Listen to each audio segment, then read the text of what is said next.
Mengapa mesti ada maulid? Bukankah Nabi lahir itu sudah lama, 1441 tahun hijrahnya.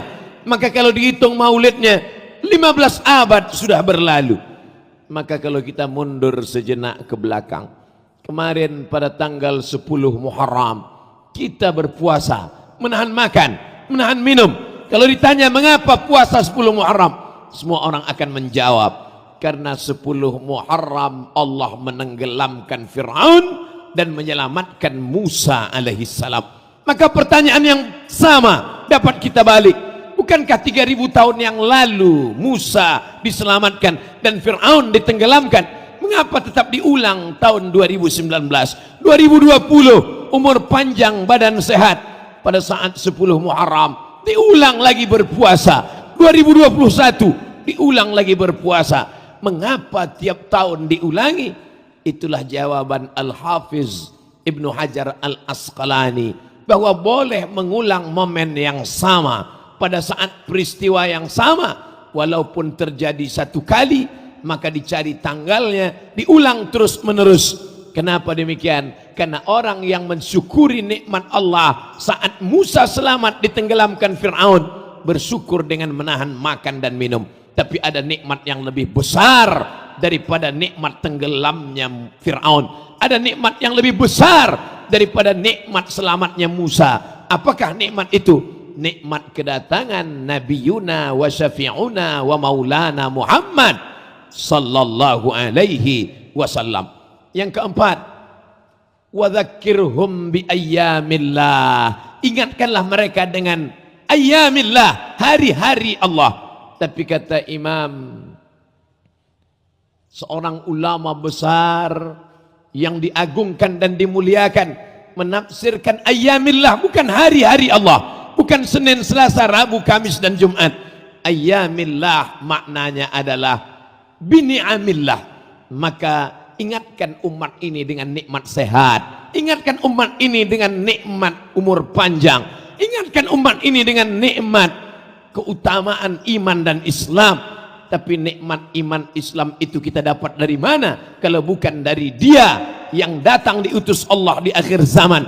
Maka makna wa dzakirhum bi ayyamillah, ingatkan mereka dengan hari-hari Allah, maknanya adalah wa dzakirhum bi ni'amillah, ingatkanlah mereka dengan nikmat-nikmat Allah.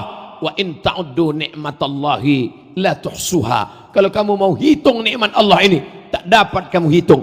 Tapi di antara nikmat terbesar adalah nikmat datangnya Sayyidina wa Maulana Muhammad sallallahu alaihi wasallam. Dengan syiar Maulid Arba'in sedang diingatkan kepada kita yang tidak menggunakan kalender Muharram, Safar, Rabiul Awal, Rabiul Akhir, yang lupa karena Januari, Februari, Maret dan April, karena itu yang dipakai sehari-hari di kantor. Maka diingatkan kembali, itu malam Arba'in yang kelima, itu malam Maulid Arba'in sudah 12, itu malam Maulid Arba'in sudah 31. Mengapa tidak pernah hadir untuk mengenal Dia yang namanya disebut pagi dan petang? Asyhadu an la ilaha illallah wa asyhadu anna Muhammadan Rasulullah. Maka tak lain tak bukan Maulid Arba'in ini tujuannya mengenalkan Nabi Muhammad sallallahu alaihi wasallam.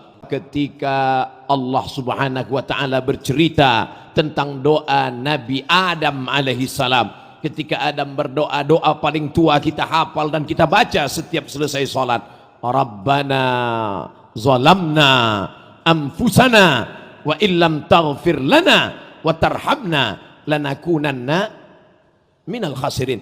Kalaulah tidak karena rahmatmu ya Allah, kami malam ini semuanya orang-orang yang rugi semuanya. Tapi karena rahmat dan kasih sayangmu, maka kami selamat daripada kerugian itu. Tapi doa dalam Quran sampai lanakunanna minal khasirin, titik, habis, selesai. Tapi kalau kita baca dalam hadis, maka ada tambahan. Adam mengucapkan, apa kata Adam? Allahumma inni as'aluka bihaqqi Muhammad sallallahu alaihi wasallam an taghfira lana dzunubana. Ya Allah, berkat Muhammad sallallahu alaihi wasallam, maka ampunkan dosa-dosaku ya Allah. Pada saat itu orang yang tidak faham akan berkata, bagaimana mungkin Adam berdoa menyebut nama Nabi yang terakhir, padahal dia yang pertama? Adam, Idris, Nuh, Saleh, sampai kepada Isa, Muhammad sallallahu alaihi wasallam. Bagaimana mungkin Adam berdoa menyebut Muhammad sallallahu alaihi wasallam padahal dia belum ada di alam nyata. Tapi kalau orang membaca dengan seksama, Nabi Adam menyebut nama dia, ketika itu Allah bertanya. Allah bukan tidak tahu, Allah maha tahu. Allah hanya ingin memberitahu pada siapa yang tak tahu dan siapa yang tidak pernah mau tahu. Ya Adam, dari mana kau tahu Muhammad sallallahu alaihi wasallam? Adam menjawab, lamma khalaqtani, ketika kau ciptakan aku, wa nafakhta fi ruhi, kau tiupkan ruh ke dalam jasadku, rafa'tu ra'si, ku angkat kepalaku, ku dongakkan, ku pandang kepada tiang aras, kulihat ada nama bersanding di samping namamu, nama Muhammad sallallahu alaihi wasallam. Aku tidak tahu dia makhluk apa, dia siapa, tapi aku yakin tak mungkin dia manusia biasa, tak mungkin dia makhluk yang biasa. Kalau bukan karena kedudukan yang mulia, maka ku sebut namanya, bertawassul kepadamu, semoga engkau mengampunkan aku, diampunkan dosa Adam, karena menyebut nama Muhammad sallallahu alaihi wasallam. Kalau ragu tentang kesahihan hadis ini, baca kitab Mafahim Yajib an Tusahhah yang ditulis oleh Sayyid Muhammad bin Alawi bin Abbas Al-Hasani Al-Maliki, yang muridnya langsung sanadnya ittisal kepada Habib kita, guru kita yang berada di tengah kita pada malam hari ini, Sidi Al-Habib Umar Abdul Aziz bin Syihab. Mudah-mudahan kita mendapatkan barakah keilmuan dari mereka yang menjaga sanad keilmuan sampai Sayyidina Muhammad sallallahu alaihi wasallam. Di dunia kita tak melihat dia, di dunia kita tak bersama dengan dia. Mudah-mudahan karena kecintaan kita, di akhirat kita akan bersama dalam surga Jannatul Firdaus insyaallah. Amin ya rabbal alamin. Setiap langkah kaki malam ini, setiap tetes peluh keringat, setiap luka, setiap hati yang kecewa, setiap penyesalan, setiap penderitaan, karena Nabi Muhammad SAW akan dibalas dengan syafaat. Allahumma salli ala Sayyidina Muhammad wa ala ali Sayyidina Muhammad. Apa kata Imam Al-Hafiz Al-Maqdisi bersyair dalam 6 bait syair? Idza kana hadza kafiran ja'a dhammuhu, tabbat yadahu fil jahimi mukhlida, ata annahu fi kulli yaumil itsnaini abada, yukhaffaf anhu al-adhabu masruran bi ahmada, fa kaifa billadhi tula umrihi bi ahmada masruran wa mata muwahhida.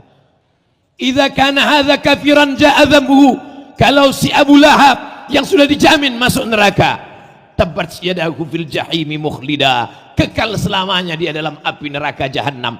Ata annahu fi kulli yaumil itsnaini abada, menurut satu riwayat setiap hari Senin selama-lamanya, yukhaffaf anhul adzabu masruran bi ahmada, diringankan azabnya karena senang menyambut kelahiran Muhammad. Fa kaifa billadzi tula umrihi, bagaimana dengan orang yang sepanjang umurnya, bi ahmada masruran wa mata muwahhida, senang menyambut kelahiran Muhammad dan mati dalam keadaan bertauhid, maka tentulah dia mendapatkan kehormatan dan kemuliaan. Saudaraku yang dimuliakan Allah subhanahu wa ta'ala, maka Al-Imam Al-Hafiz Jalaluddin Abdurrahman As-Suyuti, kitabnya 500 kitab yang disebut oleh muridnya Ad-Daudi. Hafalan hadisnya, hafiztu mi'atai alf hadis, aku hafal 200.000 hadis. Law wajadtu aktsara min dzalika la hafiztuha, seandainya aku dapat lebih banyak daripada itu, maka aku juga akan hafal dalam kepala aku. Kitab tafsirnya, tafsir Jalalain, dia tulis berdua dengan Jalaluddin Al-Mahalli, Ad-Durrul Mansur fi Tafsir bil Ma'thur. Kitab hadisnya Al-Jami' Al-Kabir, Al-Jami' As-Saghir. Kitab ulumul hadisnya, di syarahnya kitab An-Nawawi, bukan main, luar biasa. Imam dalam berbagai cabang ilmu, fikih, usul fikih, qawaidul fikih yang dikaji di setiap pondok-pondok pesantren. Dia berpendapat bahwa selama maulid itu tidak keluar dari 5, dia termasuk dalam sunnah hasanah. Yang pertama, di dalamnya ada pembacaan sejarah Nabi, maulid. Yang kedua, di dalamnya ada pembacaan Al-Quran. Yang ketiga, di dalamnya ada tausiah wa tawasaw bil haq wa tawasaw bis sabr. Yang keempat, di dalamnya ada silaturahim.